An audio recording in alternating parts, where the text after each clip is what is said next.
গরম পড়েছে, সব কাজ আমাকেই সামলাতে হয়, সব কাজ। এখন আবার কে এলো? যাই। আরে মালতী দি, তুমি? হ্যাঁ, এসো এসো, বসো বসো বসো। হ্যাঁ হ্যাঁ বসছি। তোমার এই কাজের সময় এসে বড় জ্বালালাম বলো। এ মা না না, তুমি আসলে আমার খুব ভালো লাগে। সারাদিন তো একাই থাকি বলো, তাও তুমি এলে একটু গল্প হয়। উফ কি গরম পড়েছে বলো তো। বলো তোমার খবর কি? আর আমার জীবন গো দিদি, আমার জীবনটা পুরো বিনা তেলে ভাজা আলুর মতো হয়ে গেল। এ মা কেন গো, কি হয়েছে? কি আর বলি বলো তো, আমার বরটা নিশ্চয়ই কোনো শাকচুন্নির পাল্লায় পড়েছে। এই কদিন যাবত দেখছি ডেলি এসে ঘরে ঝামেলা করছে গো, ডেলি ডেলি। সে কি গো, শাকচুন্নি? রাম রাম রাম রাম রাম রাম। তাহলে একটা ভালো তান্ত্রিক ফান্ত্রিক দেখে ছাড়া করো, তাবিজ কবজ দাও কিছু। আরে এটা সেই শাকচুন্নি নয় গো, এটা যে মানুষ। বাবা অন্য মেয়ের পাল্লায় পড়েছে মনে হয় গো দিদি। হ্যাঁ বলো কি গো? তাহলে আর কি বলছি বলো দেখি। কাকে আর বলছো মালতী দিদি, আমার বরটা একই রকম হয়ে গেছে জানো। এই ডেলি কদিন করছে, এসে পরে এত ঝগড়া ঝামেলা করছে, কিছু কারণ থাক আর না থাক ডেলি ঝগড়া, ডেলি অশান্তি। আমার আর ভালো লাগে না। এখন তোমার কথায় কথায় বলে ঘর থেকে বেরিয়েই যাও। কি করা যায় বলো দেখি। মালতী দিদি শোনো না, বলছি যে সেদিন আমি না ওই কি পতিযাচাই.com থেকে আমি একটা ম্যাজিক চেয়ার কিনেছি বুঝেছো। মানে কিনেছি এমনি পরীক্ষা করার জন্যে। মানে ওটাই বসালে নাকি যে কেউ মনের কথা ঝরঝর ঝরঝর ঝরঝর করে বলে দেয় বুঝলো।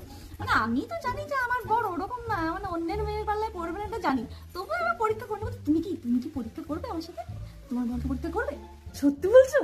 আর সব থেকে বড় কথা হলো ওরা সেটা পরে ভুলেই যায় যে ওরা কি বলেছে, বুঝতে পেরেছো? মানে ঘুমের ঘরে মানে চেয়ারে বসালেই ওরা ঘুমিয়ে পড়ে, ঠিক আছে? তারপর ঘুমের ঘরে সমস্ত মনের কথা ঝরঝর করে বলে দেবে। আচ্ছা ঠিক আছে, শোনো না, আমি কালকে আমার বরকে তোমাদের বাড়ি নিয়ে আসবো। হ্যাঁ বলবো সোনাদি তোমাকে চা খেতে নিমন্ত্রণ করেছে, ঠিক আছে? তুমি একবার চেষ্টা করে দেখো যদি ও মনের খবর বের করতে পারো দিদি। আচ্ছা তো ঠিক আছে, কাল তাহলে চলে এসো। হ্যাঁ আরে দাদা আসুন আসুন আসুন আসুন আসুন, বসুন। হ্যাঁ মালতী দিদি তুমি এখানে বসো। দাদা আপনি এই চারটে বসুন, এই চারটে বসুন। হ্যাঁ না আসলে আমি বেশিক্ষণ বসতে পারবো না, বুঝতে পারেন তো, বাইরে অনেক কাজ আছে তো, অনেক কাজের চাপ। হ্যাঁ আপনি বসুন, আমি এখনই চাটা করে আনছি। হ্যাঁ আমি এখনই চা করে আনছি। আনুন কিন্তু আমার কেন জানি না খুব ঘুম পাচ্ছে। দিদি গো মনে হয় ম্যাজিক চেয়ার কাজ করছে। তো আসলে দাদা আপনি সারাদিন ধরে কাজ করেন তো, অনেক কাজ করেন, ক্লান্ত থাকেন, ওই জন্য মানে ঘুম পাচ্ছে। ঘুমিয়ে পড়ুন, কোনো অসুবিধা নেই, আমি চা আনছি। হ্যাঁ শোনো মালতী দি, কাজ হয়ে গেছে, এবার তুমি যা জিজ্ঞেস করো তাই জিজ্ঞেস করো, জলদি জলদি। সময় কিন্তু 5 মিনিট, 5 মিনিটের মধ্যে কিন্তু ঘুম ভেঙে যাবে, তাড়াতাড়ি করো। আচ্ছা ঠিক আছে, এবার তুমি বলো তো দেখি, তুমি প্রতিদিন এসে অকারণে কেন আমার সাথে ঝগড়া করো? হ্যাঁ কোন মেয়ের পাল্লায় পড়েছি তুমি বলো তো? তুমি কি আর আগের মতো আমাকে ভালোবাসো না? বলো দেখি কেন এত ঝগড়া ঝামেলা করো? আমি ঝগড়া করতে একদমই চাই না। আমাদের অভাবের সংসার, সারাদিন কাজের চাপ থাকে, তারপর তাদের পড়াশোনা কিভাবে করাবো, কিভাবে তাদের বড় করব, ভবিষ্যৎ সুন্দর কি করে করব, সেই সমস্ত টেনশনে আমার মাথা কাজ করে না।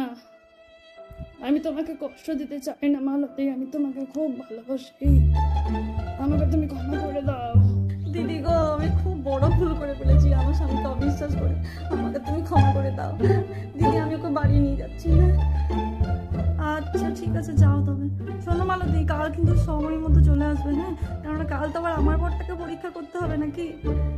কখন থেকে বেলটা বাজাচ্ছে, দরজাটা খুলতে কি হয়? ঘন্টা কোথায় রেখে আসো? এসে এসে বসো বসো। মালতী দি চেয়ারটা দিয়ে দাও তো। হ্যাঁ দাদা এই চেয়ারটাই বসুন, এই যে এটাই বসুন। হ্যাঁ যত সব কই চালানো চালানো। আরে মাথাটা হচ্ছে রে বাবা, ঘুম ঘুমও পাচ্ছে। দিদি কাজ হয়েছে মনে হচ্ছে, না এবার তুমি জিজ্ঞেস করো। করছি। তুমি ইদানিং কেন এত ঝগড়া করো? ডেলি এসে তুমি ঝগড়া করো, ডেলি অশান্তি করো। আমার দোষ থাকুক না থাকুক তাও তুমি অশান্তি করো, কেন এত বদলে গেছো তুমি বলো তো? আমি কি পুরনো হয়ে গেছি বলো তো? আরে সত্যি তুমি পুরনো হয়ে গেছো, আর আগের মতো তোমাকে তো ভালোই লাগে না। আজকাল তোমাকে দেখতে যেন মনে হয় পেতনির মতো, তোমার রান্না করা তরকারি আমার ভালো লাগে না বুঝলি। চুল তো নয় তোমার, মনে হয় যেন সনের নুড়ি হয়ে গেছে। গলার স্বর ওরে বাবা রে, ফাটা বাঁশকেও হার মানায়। আমার তো ওই পাশের বাড়ির রিমি বৌদিকে খুব ভাল লাগে। পটল চেরা চোখ, রেশমের মতো চুল, ও কাশ্মীরি আপেলের মতো গাল। হত ছাড়া, পরের বউকে তোর অপসরা মনে হয়, হ্যাঁ? আর নিজের বউকে পেতনি। দাঁড়া, এটাই হবে না, ঝাঁটা আনছি। ওই জন্যই তো বলি যে হতচ্ছাড়া বরগুলোর যত নিজের বউ যত সুন্দরী হোক না কেন, নিজের বউকে পছন্দ হয় না। তোকে আমি ছাড়বো না, তোকে আমি এমনি কিছুতেই আমি ছাড়বো না। না, তুমি আমার ফুলটাছি, আমি তোমাকে কত ভালোবাসি এসব আমি কখন বললাম? এই ঝাঁটা দিয়ে পরে আমি তো ভূত বের করবো। দাঁড়া তুই।